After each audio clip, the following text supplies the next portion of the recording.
खुलुमबाय लोगोफोर आरो आंनि चेनेल अनसायगिरि साफ्रोमबो आफा रायजो राजा नोंथांमोन। दा दिनै फंनैसो खोथा सावरायनोसैलाय सम मोननायखाय। दा नैबे दिनैनि दिनाव जोंनि बिटिसि आव मा होनो प्रमद बर' बिथांनि कपिराइट सरकारा फैनानै सारा जोंनि बिटिसि आनो दिनै लासैनो गलाम जाबाय नङा होमबा रायजोफोर।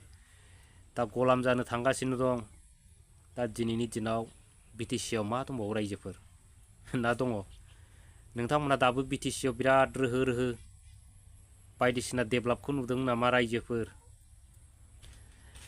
दा दिनैनि दिनाव बिथांमोना मावै मावै दिनै 4 बोसोरनि बारा आगान होबाय नङा होमबा।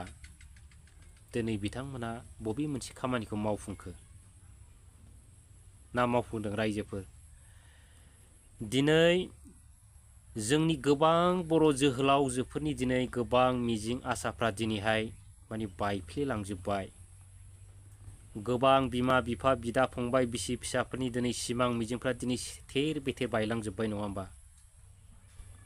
अब्लाबो दिनै बिथांमोनहा सोरखौबा बख'नांगौनि बा सोरखौबा उदां अख्राङाव लाबोनांगौनि दिनै बिथांमोना दिनै फंसेबो खोथा सावरायनाय खोनाया रायजोफोर। दा नोंथांमोना खोनादों? नोंथांमोना माब्लाबा ससियेल मिडियायाव नुफेरदों बा खोनादों नामा? प्रमद बर' बिथाङा बै जोंनि रन्जन दैमारि सार जेलाव थानाय बिथांखौ बख'नांगौ होननानै माब्लाबा बिथाङा मिडियानि गेजेरजों बा सरकारजों बिथाङा माब्लाबा गोरा खोथायै एनडिएफबि बिदा फंबायफ्रा गनांगौ जेलाव थानाय साफ्रोमबो माने एनडिएफबिफ्रा दिनै उदां अख्राङाव फैनांगौ नाय दिनै रायजो राजाफ्रा खोनादों नामा रायजोफोर? आंथ' खोनायाखै। दा नोंथांमोना खोनादों ना मादों आंथ' दिनैसिम बिथाङा 4 बोसोर जाबाय सरकार जानाया आंथ' दिनैसिम खोनाफेराखै। आरो बेजों लोगोसे आबसुनि प्रेसिडेन्ट दिपेन बर' बिथां दिनै बिथांमोनहा माबा मोनसे प्रब्लेम जाबा बिराद माने धरना लायो, प्रटेस्ट खालामो, राजा लामायाव ओंखारो नङा होमबा। थिगानो दं। खिन्थु दिनै नैबे जोंनि हारिनि जायनाखि बिदा फंबायफ्रा नांनानै जेलाव दिनैसिम जोबथि जानानै दं, बैसोरनि खोथाखौ लानानै दिनै बिथांमोनहा मानो फंसेबो खोथा सावरायनो हाया? दिनै बिजेपि सरकारजों सोरबा एबसुआनो जा सोरबा इउपिपिएलआनो जा दिनै बिथांमोना एलायन्सआव दं। दिनै एलायन्सआव थानानै जुदि नोंथांमोना जुदि फंसेबो खोथा जुदि बुंनो हायाब्ला अब्ला बै एलायन्स सरकारखौ मानो नांगौ? जेनेबा जोंनो रायजो राजानो मानो नांगौ आरो नोंथांमोननो मानो नांगौ नङा होमबा। बेखौसो सिन्था खालामनांगौ गोनां दरखार दिनैहाय। दिनै नोंथांमोना फैयै फैयै फैनानै दिनैहाय 4 बोसोरनि बारबाय, नोंथांमोना भेलिडिटिया 5-6 माससोल'सै नङा होमबा। दिनै नैबे समावसो बे गुसुं समावसो नोंथांमोनहा नाटक देखायनानै बै जेलखानायाव थांफ्लाबानो जागोन नामा? बै जेलखानायाव थांनानै बख'सिगोन होनलाबायबानो जागोन नामा रायजोफोर? जागोन। दा दिनै नैबे गुसुं समावसो बिटिआर एग्रिमेन्टनि दफाफोरखौ मावफुंनांगौ होनबा बे 4-5 मासाव सोरबा मावफुंनो हागोन रायजोफोर? बेथ' माब्लाबाबो जाथावना नङा। दिनै बै समनिफ्राय 4 बोसोर सम मोनबाय बिसोरो। 4 बोसोर समाबो अनेक गोलाव सम नङा होनबा। अनेक सान जायो, अनेक हर जायो, अनेक गोलाव दिन। दिनै बिथांमोना बै समाव फंसेबो मावफुंनायनि खोथाखौ बुङाखै। दिनै नैबे जोबनोसै समावसो बिथांमोनहा मावफुंनो खयेकथा खोथा खोनालाबायदों। दा बर' रायजो राजाफ्रा बेखौ नंगौ सानो ना नङा सानो? दा बिथांमोना दिनै मावफुंनो हामारगोन ना मावफुंनो हामारा नैबे 4 बोसोराव? नोंथांमोना कमेन्ट खालामनो दाबाव रायजो राजाफोर। आरो दिनैनि दिनाव आं मानो कपिराइट सरकार बुंदों रायजोफोर?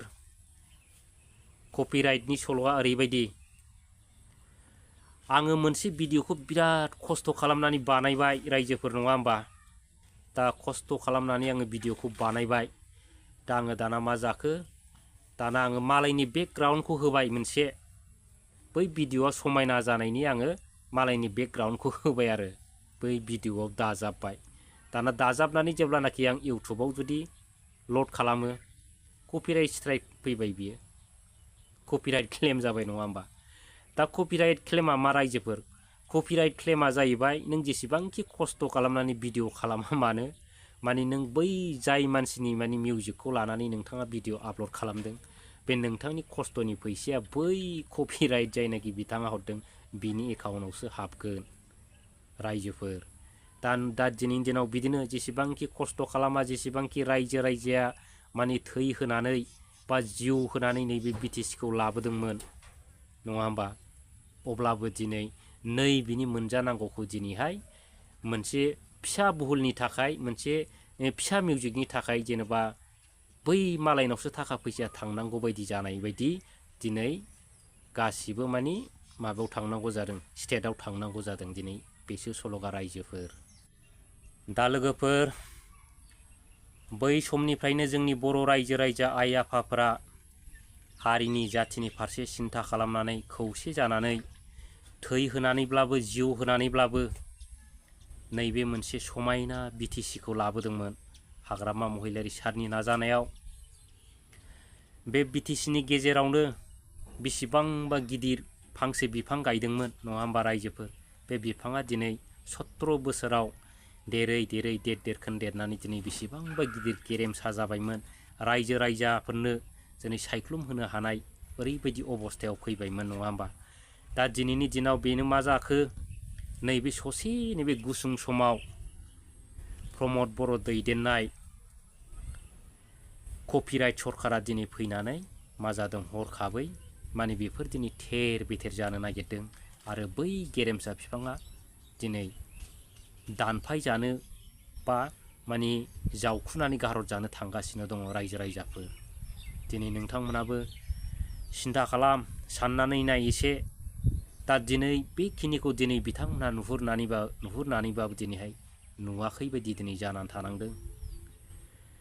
दिनै बिथांमोना हारिनि अबस्थाखौ नुहुरनानैबो दिनैहाय मेसेबनानै थानो गोनां जादों। दा दिनै बेफोर मानि थाखाय?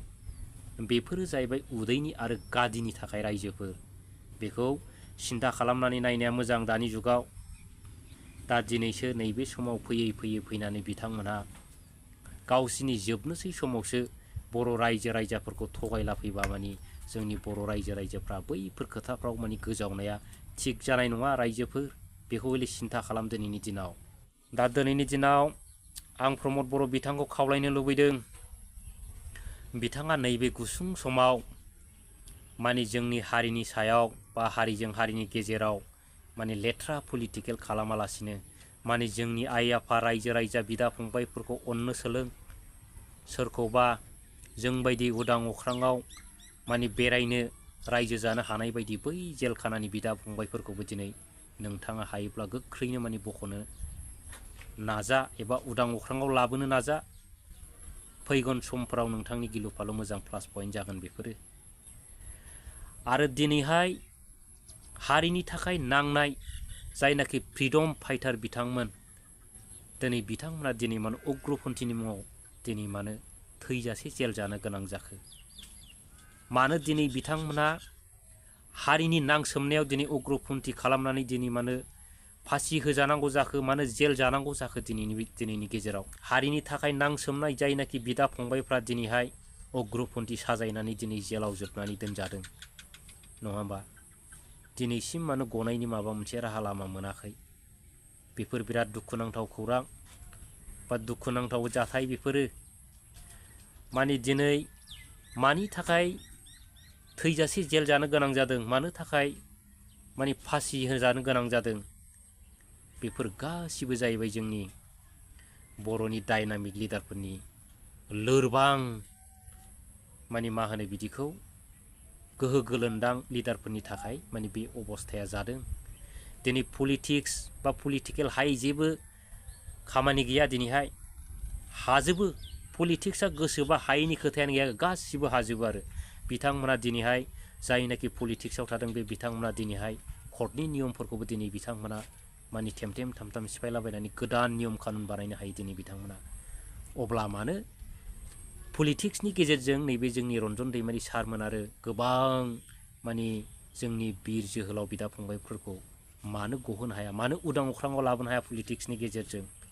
नोंथांमोना सान्थि सुक्ति जुदि जामारदोंमोनब्ला थगायनाय जुदि सान्थि सुक्ति नङामोनब्ला दिनै बे सारा इन्दि बिदा फंबायफ्रा दिनै उदां अख्राङाव फैनो हानांगौमोन। रायजोफोर नङा होमबा? दा दिनै गोबां सावरायबाय, नोंथांमोनाबो सिन्था खालाम एसे। दा आं गोबां बाथ्रा बुङो, नोंथांमोना गोबां गाज्रि मोनो, गोबां गाज्रि कमेन्ट हरो कथ'बाखौला, खिन्थु बै बिथांमोना दिनै साननो सोलोंनाया दिनैनि दिनाव बिराद मोजां।